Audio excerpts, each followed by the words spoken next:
Hello everyone, मैं रविंदर दिल्ली से आप सबका अपने चैनल पे वेलकम करती हूँ। आज की इस वीडियो में मैं आपको बताऊंगी कि जब हम कहीं से मिट्टी मंगवाते हैं या बाहर से लेके आते हैं तो उस मिट्टी को अपने गार्डन के लिए कैसे रेडी करना है।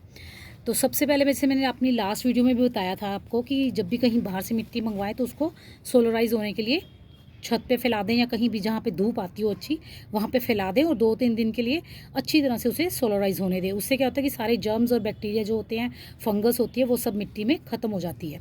पर इसके साथ एक नुकसान ये भी होता है कि मिट्टी के अंदर जो गुड बैक्टीरिया या गुड जर्म्स होते हैं ना, जो दूसरा जीवन होता है, वो भी ख़त्म हो जाता है।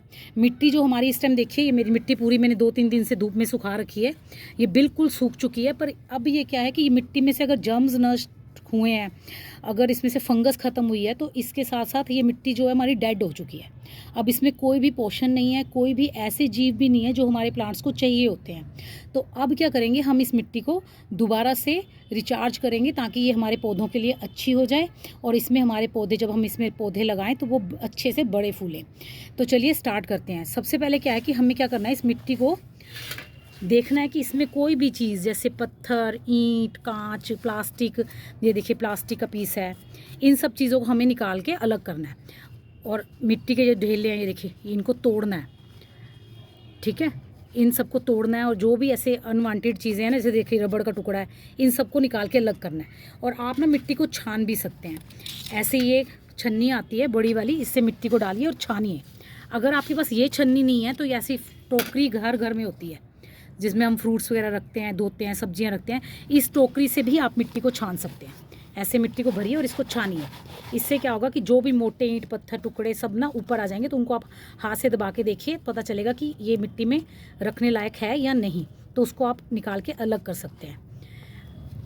और मिट्टी छानने के बाद हमें क्या करना है, अभी पहले मैं पूरी मिट्टी छान लूँ, फिर मैं आपको बताती हूँ कि आगे क्या करना है। ये देख लिए, ये मैंने मिट्टी को छान लिया है।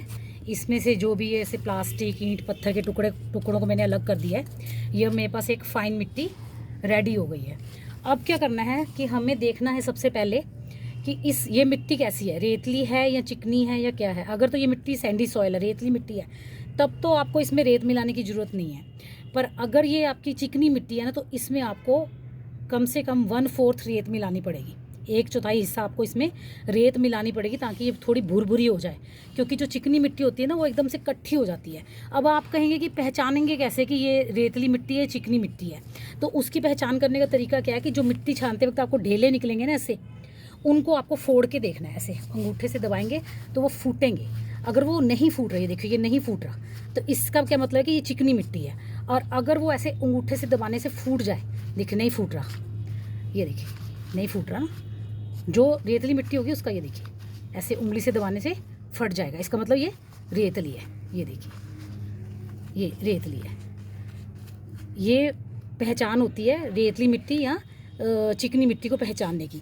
चिकनी मिट्टी का जो ढेला होता है ना, वो आपके हाथ से दबाने से टूटेगा नहीं, उसको आपको किसी चीज़ से ठोक के तोड़ना पड़ेगा, ईंट से, पत्थर से या किसी चीज़ से। ये देखिए, इसको मैं, ये तो पत्थर है खैर, ये देखिए इसको मैं ऐसे मारूंगी तब ये टूटेगा। तो ये होती है चिकनी मिट्टी की पहचान, कि उसको आप हाथ से नहीं तोड़ सकते। और जो दूसरी मिट्टी होती है रेतली, उसको आप ऐसे हाथ से मसलोगे तो वो टूट जाती है, क्योंकि वो जुड़ती नहीं है, रेतली होती है, भुरभुरी होती है। अब जैसे ये वाली जो मिट्टी है ना, ये सारी रेतली मिट्टी है। वो पत्थर चिकनी मिट्टी के मैंने आपको किसी गमले में से निकाल के दिखाया था। जो प्लांट हम मार्केट से लेके आते हैं ना, उन नर्सरी से, उसमें अक्सर ये चिकनी मिट्टी लगी होती है, काली मिट्टी, चिकनी काली मिट्टी लगी होती है। तो ये उसका ढेला मैंने आपको दिखाया पहचान करने के लिए। अब ये जो है ना, ये सैंडी सॉइल, ये इसमें मुझे रेत मिलाने की ज़रूरत नहीं है, पर फिर भी मुझे अब इसमें काफ़ी सारी चीज़ें मिलानी है ताकि ये मिट्टी दोबारा से रिचार्ज हो जाए, हमारे पौधों के लिए सही हो जाए। और ये सब काम करने से पहले ना, सबसे इंपॉर्टेंट चीज़ मैं आपको बताना भूल गई, वो ये कि हाथों में ग्लव्स जरूर पहने और फेस पे मास्क जरूर लगाएं। क्योंकि जब मिट्टी हम छानते हैं ना, तब वो उड़ती है, तो हमारे लंग्स में जाएगी। और जो हाथों पे ग्लव्स जरूर पहने, क्योंकि जो अब हम मिट्टी को छानते हैं या इकट्ठा करते हैं, इसमें से चीज़ें निकालते हैं ना, तो इनमें कांच भी होता है, कई बार कांच होता है, टाइल के टुकड़े होते हैं, जो कि हमें ना हार्म कर सकते हैं, हमारे हाथों को हर्ट कर सकते हैं। इसलिए हमेशा ग्लव्स जरूर पहने मिट्टी का कोई भी काम करने से पहले।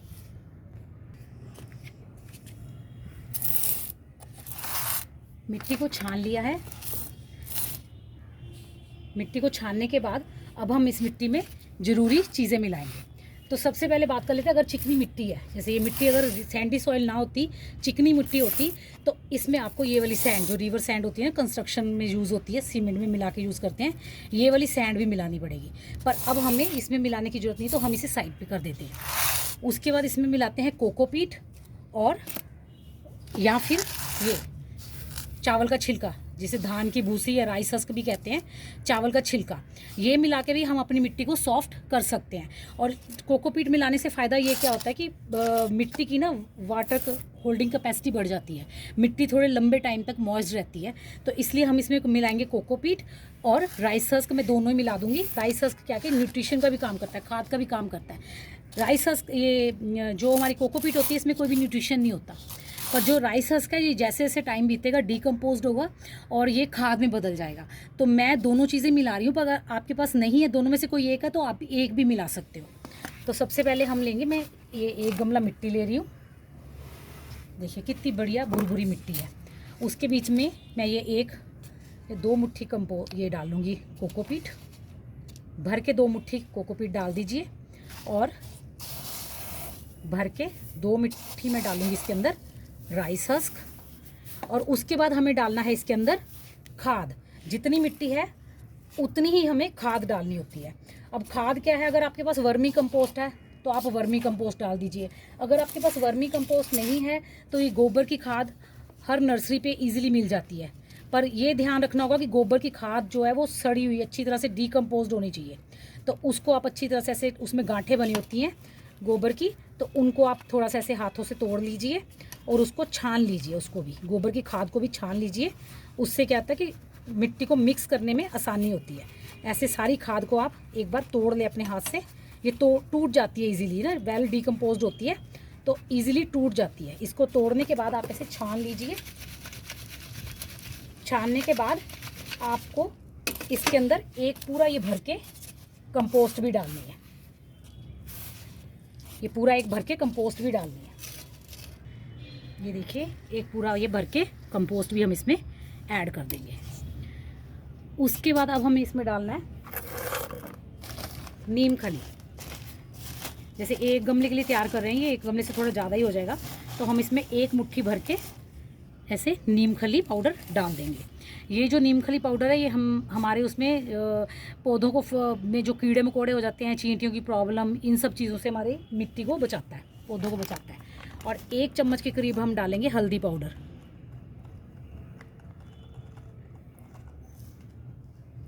हल्दी भी हमारी उसको एंटीबैक्टीरियल का काम करती है, बैक्टीरिया को जो पनपने नहीं देती हमारी मिट्टी में। और अब हम कैल्शियम की कमी के लिए, कैल्शियम की पूर्ति के लिए इसमें डालेंगे 1 मुट्ठी भर के बोन मिल। अगर आप, कुछ लोग जैसे बोन मिल यूज़ नहीं करते तो वो रॉक फॉस्फेट भी यूज़ कर सकते हैं। 1 मुट्ठी भर के मैंने बोन मिल डाल दिया।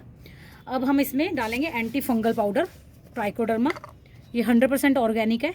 ये देखिए 2 चम्मच के करीब मैंने ट्राइकोडर्मा डाल दिया, क्योंकि हम टोटल ऑर्गेनिक खेती करते हैं, तो ऑर्गेनिक गार्डनिंग करते हैं ना, तो हमें टोटल सारे प्रोडक्ट ऑर्गेनिक ही यूज़ करने चाहिए। इनको हम अच्छी तरह से मिला देंगे।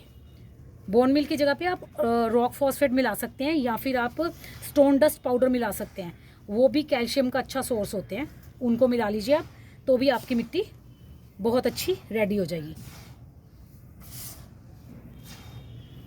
ये देखिए इसको अच्छी तरह से मिलाने के बाद अभी हमने इस मिट्टी में जैसे सारी चीज़ें मिलाई हैं ना, तो अभी हमें इसमें पौधा नहीं लगाना है।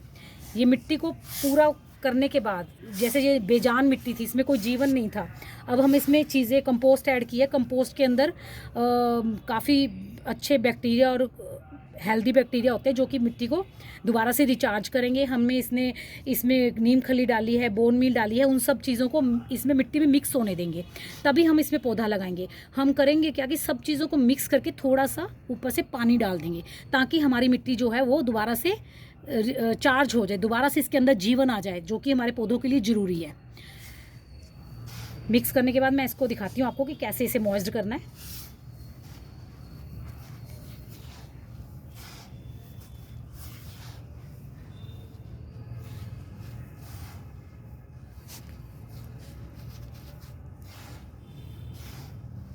ट्राइकोडर्मा जो पाउडर डाला है ना, वो भी एक्चुअली एक तरह की फंगस ही होती है, पर वो जो है वो गुड फंगस होती है, जो कि हमारी बैड फंगस को खाती है। तो जब ये ट्राइकोडर्मा की जो फंगस है ना वो डीएक्टिव ही रहेगी जब तक कि वो गीली नहीं होगी। जैसे ही वो मॉइस्ड मिट्टी के संपर्क में आएगी ना, उससे कनेक्ट होगी पानी से, तभी वो वाली फंगस एक्टिव होगी। तो वो जो भी बैड फंगस होती है ना उसको खा जाती है ये वाली ट्राइकोडर्मा वाली फंगस। ये भी एक तरह से एक्टिव फंगस ही होती है, डीएक्टिव मोड में पड़ी होती है। बस जैसे ही हम पानी में लगा देंगे तो ये एक्टिव हो जाएगी और हमारी मिट्टी को प्रोटेक्ट करेगी बैड फंगस से। ये देखिए सब अच्छी तरह से मिल चुका है। अब हम इसे किसी भी बोरी में या किसी भी कंटेनर में भर के ऊपर से हम पानी डाल देंगे। ये देखिए अब हम इसे पानी दे देंगे। पहली बार पानी थोड़ा स्लो जाएगा मिट्टी में, उसके बाद जाना शुरू हो जाएगा क्योंकि अभी मिट्टी बहुत ज़्यादा ड्राई है। पानी देके हम इसे छोड़ देंगे कम से कम 24 घंटे के लिए, उसके बाद ही हम इसमें अपना पौधा लगाएंगे। पर अगर आप ये सोचें कि हमारे पास तो कोकोपीट नहीं है या हमारे पास राइस हस्क नहीं है, तो हम अपनी मिट्टी को, या हमारे पास ट्राइकोडर्मा नहीं है या नीम पाउडर नहीं है, तो हम अपनी मिट्टी में को कैसे उपजाऊ बनाएं। तो उसके लिए सिंपल है कि जितनी आपने मिट्टी ली है, जैसे ये 1 गमला आपने मिट्टी ली है ना, तो 1 गमला ये आपको भर के गोबर की खाद लेनी है। ये गोबर की खाद भी 1 गमला भर के लेने, मतलब 50% मिट्टी 50% गोबर की खाद। जो गोबर की खाद होती है ना, इसमें भी हुमस होती है, इसमें भी वाटर होल्डिंग कैपेसिटी होती है। तो आप 50% ये 50% ये लेके, और फंगस से बचाने के लिए सिंपल हल्दी पाउडर 2 चम्मच हल्दी पाउडर भर के इसमें डालिए और अपने पौधे को लगा दीजिए। कोई झंझट नहीं होगा, कोई प्रॉब्लम नहीं होगी, पौधे को बिल्कुल ठीक से चलेगा।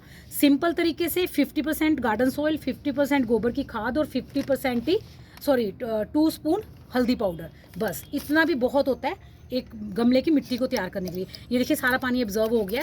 अब हम इस एक थोड़ा सा पानी और डाल देते हैं।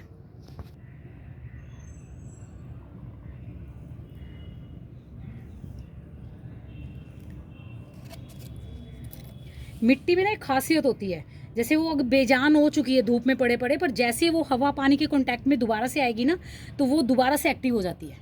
मिट्टी कभी भी डेड नहीं होती, मरती नहीं है, ये दोबारा से एक्टिव हो जाएगी सिर्फ पानी और हवा के कांटेक्ट में आने से। अब हमने इसमें पानी डाल दिया ना, जितने भी जीव जो इसके अंदर थे वो मर गए थे ना, दोबारा से एक्टिव हो जाएंगे। तो अब ये हमारा जो मिट्टी है बिल्कुल रेडी है हमारे किसी भी पौधे को लगाने के लिए। तो हम इसमें कल अपना पौधा लगा सकते हैं। अब जैसे मैंने पिछले वीडियो में आपसे शेयर किया था प्लांट शॉपिंग, तो उन सब प्लांट्स को लगाने के लिए मुझे मिट्टी तैयार करनी है। वो सारी मिट्टी मैं ऐसे ही तैयार करूँगी क्योंकि अभी मुझे 2 दिन हो गए उनको लाए हुए, तो 3-4 दिन तक मुझे उन्हें रिपोर्ट करना है। तब तक मैं अपनी सारी मिट्टी को रेडी कर लूँगी। अभी मुझे कोकोपीट वॉश करनी है। कोकोपीट को वॉश कैसे करते हैं ना, मैं आपको नेक्स्ट वीडियो में बताऊँगी, क्योंकि कोकोपीट को वॉश करके ही लगाना होता है प्लांट्स में। अगर हम बिना वॉश किए लगाएंगे तो वो हमारे पौधों को नुकसान पहुँचा सकती है। तो उसको कैसे वॉश करना है ईजी वे में, वो मैं आपको नेक्स्ट वीडियो में बताऊंगी। अगर आपको मेरी वीडियोस अच्छी लगती हैं तो प्लीज़ इसे लाइक कीजिए, सब्सक्राइब कीजिए मेरे चैनल को, और मेरी वीडियोस को शेयर कीजिए अपने फैमिली एंड फ्रेंड्स के साथ। अगर आपको कोई क्वेरीज है ना, तो आप मुझे कमेंट बॉक्स में कमेंट करके पूछ भी सकते हैं, मैं ज़रूर आंसर करूँगी आपके क्वेश्चंस का। तो मिलते हैं फिर नेक्स्ट वीडियो में, तब तक के लिए बाय।